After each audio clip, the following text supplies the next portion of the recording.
2005 में हमने मुख्यमंत्री पद का शपथ लिया था, तो उसी 26 नवंबर के बाद में तो 24 नवंबर को लिया था, तो उसी 26 नवंबर को हम लोगों ने 11 से शुरू कर दिया था मद्य निषेध दिवस के रूप में।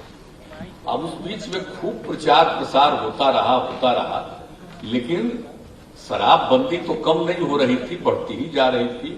और उसमें जो नियम और कानून हम बनाए तो सरकार की आमदनी भी बढ़ रही थी। सारा जब इधर उधर करते थे तो उसमें हम लोगों ने जो नियंत्रित किया, उसके हिसाब से जो अपने नियम बनाए तो काफी होने लगा। और सरकार को तो उसके चलते टैक्स के रूप में 5,000 करोड़ रुपया तक पहुंच गया था। लेकिन एक बात जो थी, जो आप सब लोगों को हम बराबर बता देते हैं कि 2015 में एक मीटिंग हो रही थी महिलाओं की और सब लोगों की, और उसमें अपना भाषण देकर के हम वापस चले गए थे। तभी महिलाओं ने खड़ा होकर के कहा कि आप जो है शराबबंदी लागू कीजिए।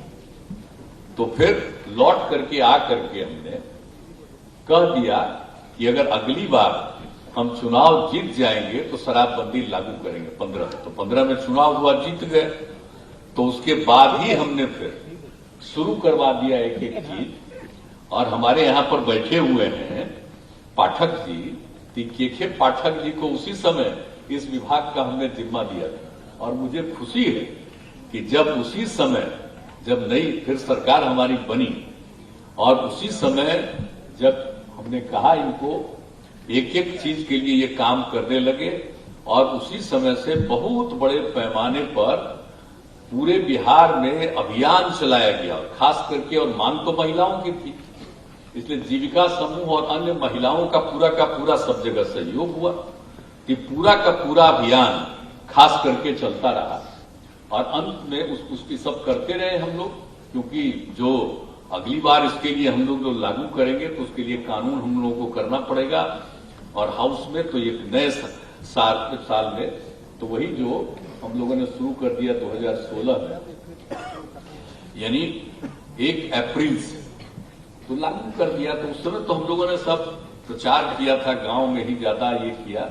तो हमने कहा कि भाई जो भी है देसी शराब विदेशी शराब सब देहाती इलाकों में बंद हो जाएगा, और शहरी इलाकों में कुछ खास करके जहां पर है वहां पर तो हम लोगों ने कहा कि भाई ठीक है देसी शराब वहां भी बंद है, लेकिन जो बड़े शहर है वहां पर हमने कहा कि अभी विदेशी शराब चल सकता है। हमको लगा अभी शहरों में प्रचार नहीं किए हैं पूरे तौर पर, लेकिन जब 1 तारीख से ये लागू हुआ और जब शहरों में दुकान खुलना शुरू हुआ तो महिला और पुरुष सब ने आंदोलन शुरू कर दिया, बंद होना चाहिए, बंद होना चाहिए। तो वही चल रहा था हमारा हाउस। हमने 4 दिन देखा और 4 तारीख को ही रात में ही बैठक किया, कैबिनेट भी किया, और 5 तारीख को ही कैबिनेट करके हम लोगों ने शहरी क्षेत्र में भी जिसको हम कहते विदेशी शराब की अनुमति कुछ शहरों में दिया था उसको भी बंद कर दिया।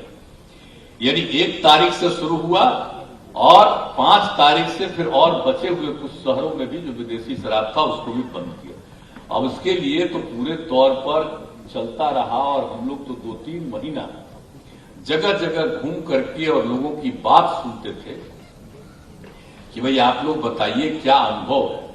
और कितना बढ़िया बढ़िया महिलाओं ने जगह जगह बताया। और एक जगह तो जहां बोल रहे थे तो वहां महिला ने कहा कि भाई मेरे पति शराब पीते थे, शाम में घर आते थे, बहुत झंझट करते थे, और बच्चे लोगों को और सबको खाने के लिए भी ठीक ढंग से नहीं मिल पाता था, पढ़ भी नहीं पाते थे, बुरा हाल था, और आकर के झंझट करते थे। लेकिन जब से शराबबंदी लागू हुआ उन्होंने शराब पीना बंद किया, और अब शाम में लौट करके आते हैं तो मुस्कुराते हैं और बाजार से सब्जी वगैरह लेकर के आते हैं। अब सबको खुशी होती है और घर का भी काम करते हैं। ये उसी समय हमको सुनने को मिला, और एक एक तरह से चारों तरफ लोगों ने काम किया।